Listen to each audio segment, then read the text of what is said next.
Oke, kita lanjutkan dengan klasifikasi malaria. Yang pertama kita akan mengklasifikasikan malaria sebagai suatu malaria yang tidak berkomplikasi atau uncomplicated malaria,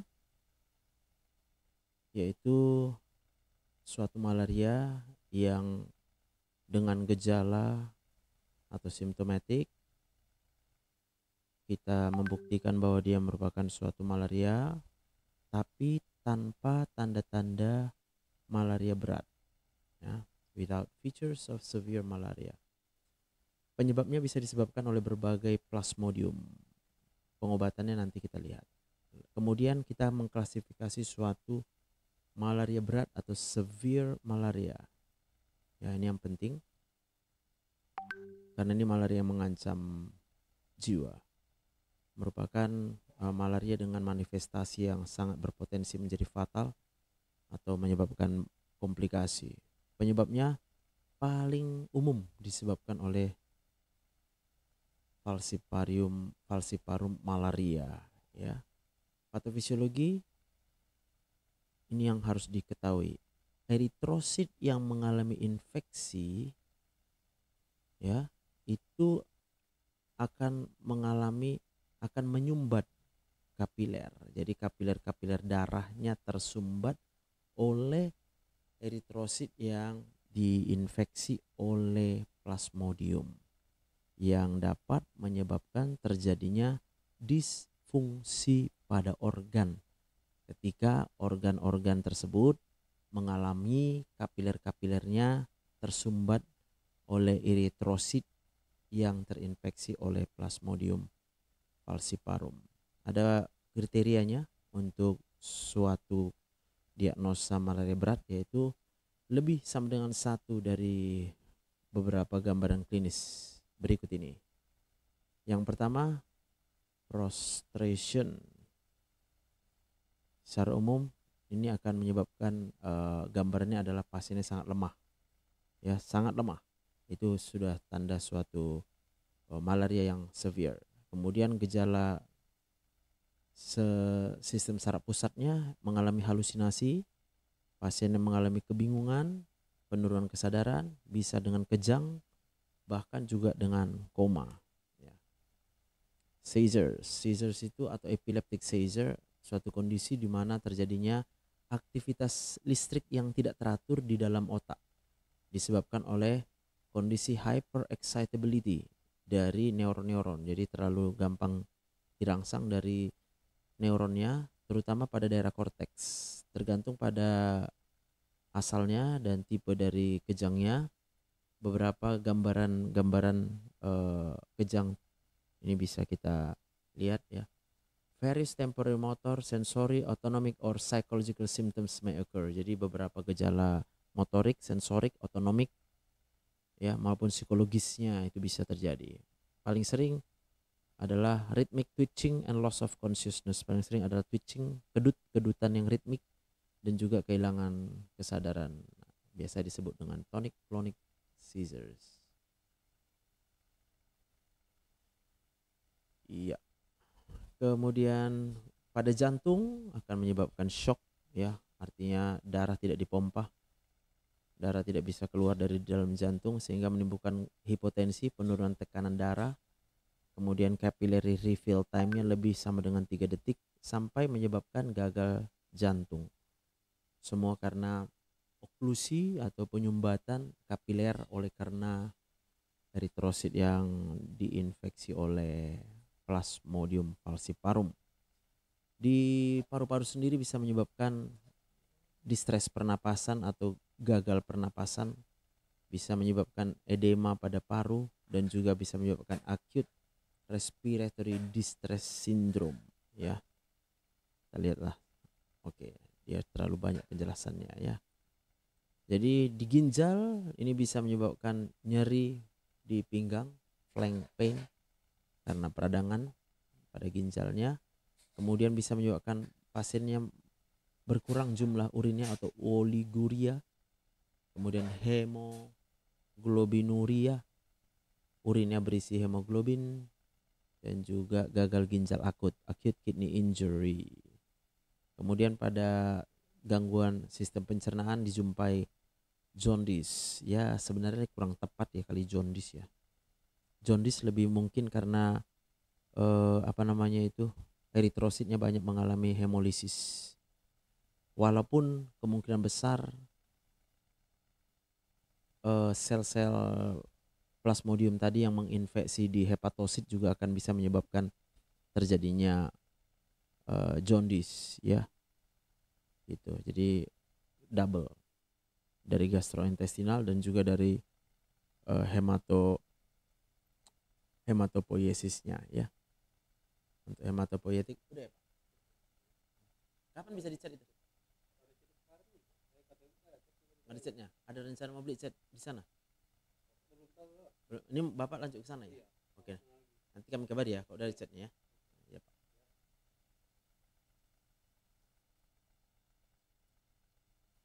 Untuk gangguan pada sistem hematopoiesis biasanya dijumpai pasiennya gampang berdarah ya. Significant bleeding. Yes. Kemudian untuk laboratorium, pemeriksaan laboratorium dijumpai anemia yang berat.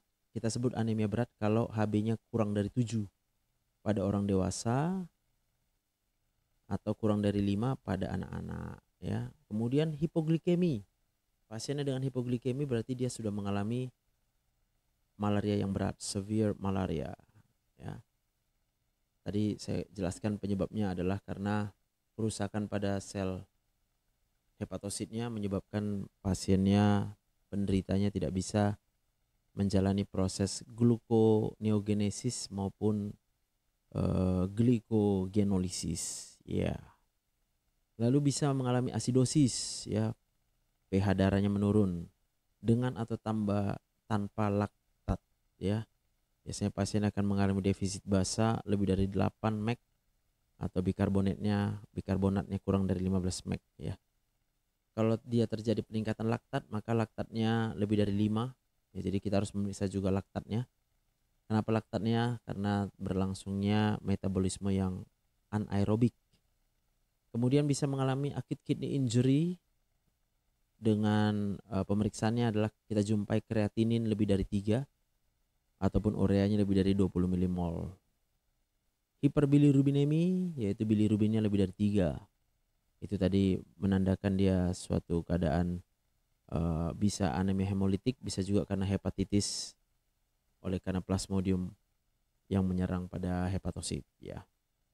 Kemudian bila dijumpai high malaria paresthemia, sangat padat jumlah plasmodium malarianya ya. Oke, kita lanjut dengan pengobatan. Beberapa pendekatan yaitu kita harus memastikan pasiennya mengalami malaria berat atau tidak. Ya, check for criteria for severe malaria. Kemudian kalau dia memenuhi kriteria malaria severe berat, kita harus segera memberikan pengobatan dengan artesunat intravena. Kemudian uncomplicated malaria, sedangkan malaria yang tidak berkomplikasi ya, berdasarkan spesiesnya, kemudian pola resistensinya, dan juga apakah pasiennya sebelumnya sudah menerima kemoprofilaksis ya.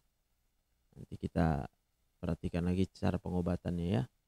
Report all confirmed malaria to public health authorities. Jadi wajib melaporkan setiap kasus malaria kepada dinas kesehatan. Untuk yang severe malaria kita lihat treatmentnya yang pertama dengan farmakoterapi. Kita mulai pemberian artesunat intravena. Diulang malaria parasite density after third dose of artesunat. Jadi kita mengukur kepadatan malaria setelah menerima dosis ketiga artesunat. Kalau lebih dari 1%, maka kita melanjutkan pemberian artesunat intravena. Kalau dia kurang dari 1%, kurang sama dengan 1%, kita bisa ganti dengan anti malaria oral ya. Artemether lumefantrine bisa, atau Vakuon proguanil bisa juga dengan quinidin di Amerika. dan quinine di luar Amerika.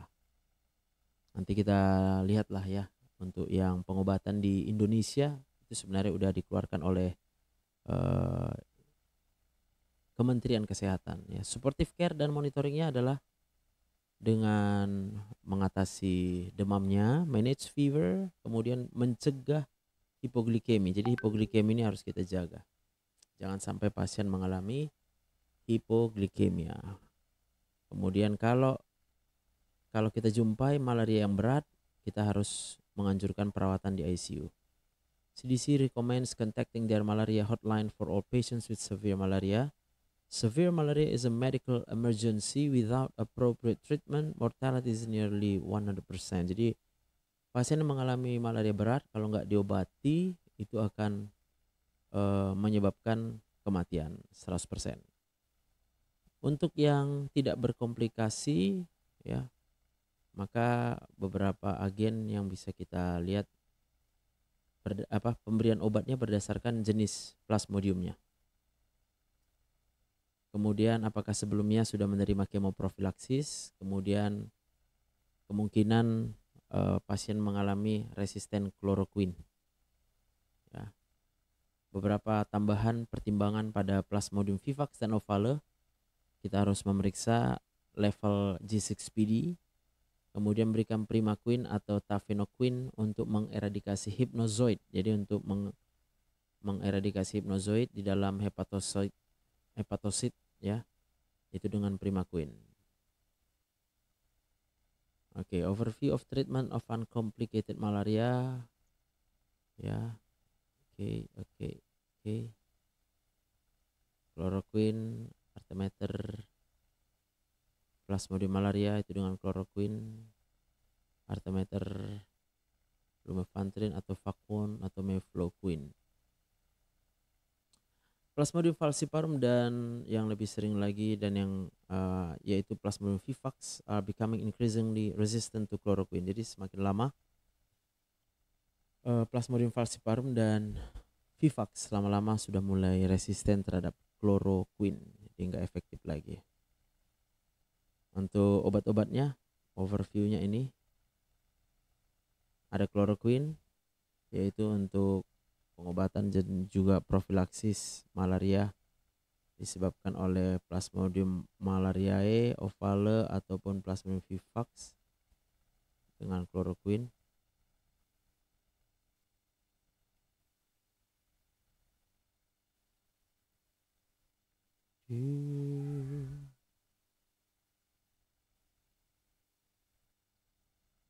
Dengan ini adalah mekanisme kerjanya ya.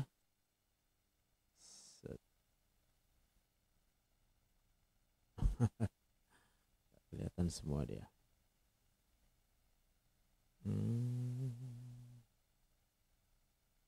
Ya, doxycycline, mefloquine. Nanti akan kita berikan yang lebih jelas saja dari Kemenkes ya.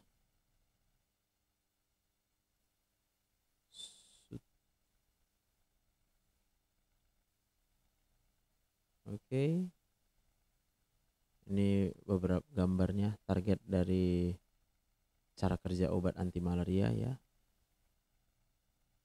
Jadi targetnya itu adalah illustration depicting the stages of malaria parasite within a human host, legend of anti-malaria drugs and their targets, bottom left erythrocytic cycle within blood, top left exoerythrocytic cycle di dalam liver. The four main targets of the anti-malaria drugs are jadi targetnya itu adalah skizon pada jaringan, hipnozoid di dalam sel hepatosit, skizon di dalam darah, dan juga gametosit ya di dalam eritrosit.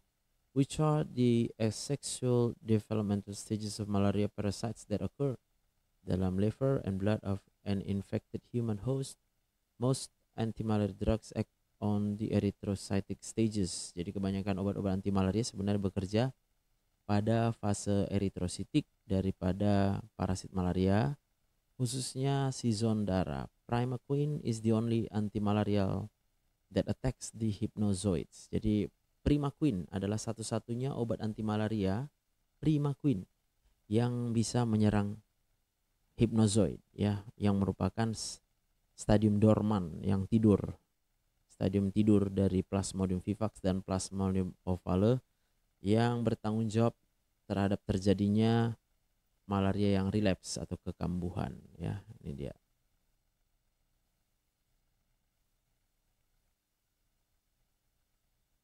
Oke. Ini di hati. Liver, schizones with merozoid filled merosome. Jadi schizone itu adalah merosom yang berisi merozoid.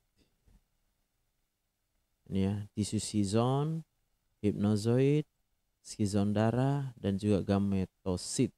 Ya, itu yang target obatnya. Bekerja di schizone jaringan, di hipnozoid, schizone darah maupun gametosit.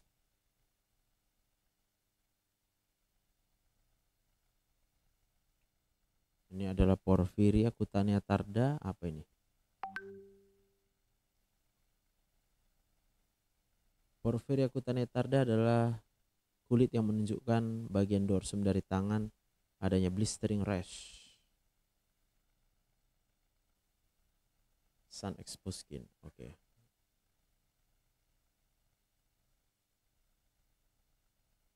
Oke, pasien datang ya.